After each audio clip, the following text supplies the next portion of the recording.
How's it going, everyone? Today I'm going to show you how I got the Platinum Trophy in Indiana Jones and the Staff of Kings.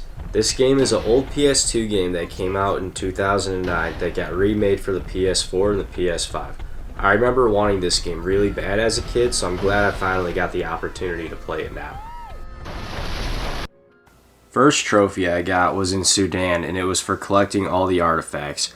The first one was at the beginning of the level, the second one was behind a spider web, and the last one was right after you fight your first two guards of the level. It's in the tents right next to them. Next trophy I got was still in Sudan, and it was for destroying 8 planes. I think you can crash your plane and restart the checkpoint to unlock this one, because I destroyed 3, crashed, and then I destroyed 5, and the trophy popped for me. Next trophy I got was for completing the first level. Next up, I got Think Fast by throwing 25 objects. There's a ton of objects you can throw in the second level, San Francisco.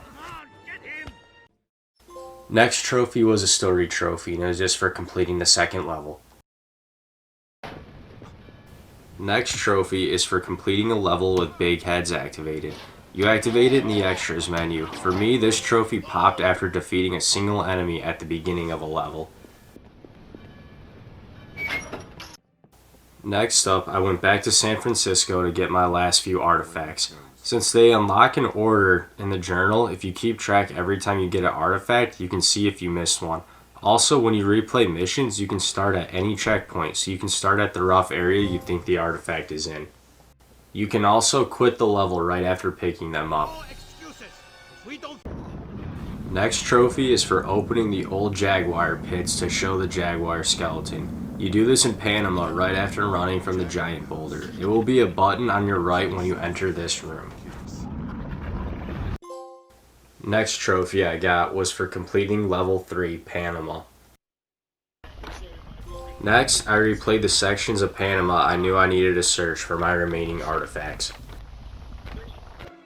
Moving on to Istanbul, towards the end of the level, there will be a room with 4 knights. Get a guard to walk in front of the statue and step on the pressure plate in the center of the room to hit him with a sword. Next up, I collected all the relics on my first playthrough of the level Istanbul. The relics are a lot easier to find here, but I did notice they aren't all listed in order on the journal menu. It's not that big of a deal because it's only a couple of them that are off. Next trophy was for completing level 4, Istanbul. Heading over to Nepal, the first trophy I got was in the first few minutes of the level. There's only 4 campfires in this level and they are almost impossible to miss. The only issue I had with these was I wasn't getting a prompt to start the fires. Next trophy I got was for completing level 5, Nepal.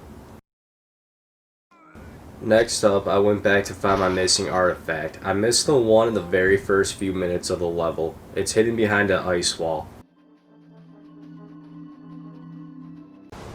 My first trophy I got on level 6 was for collecting all the artifacts. There's only 2 of them and they're about 20 seconds apart from each other.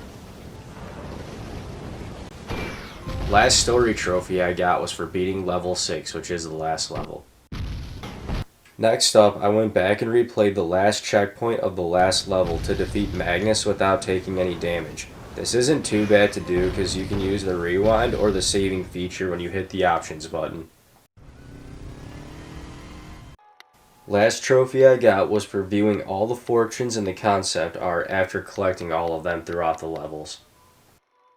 I hope this video helps you guys out. If you have any questions or need any help, feel free to leave a comment and I'll get back to you guys.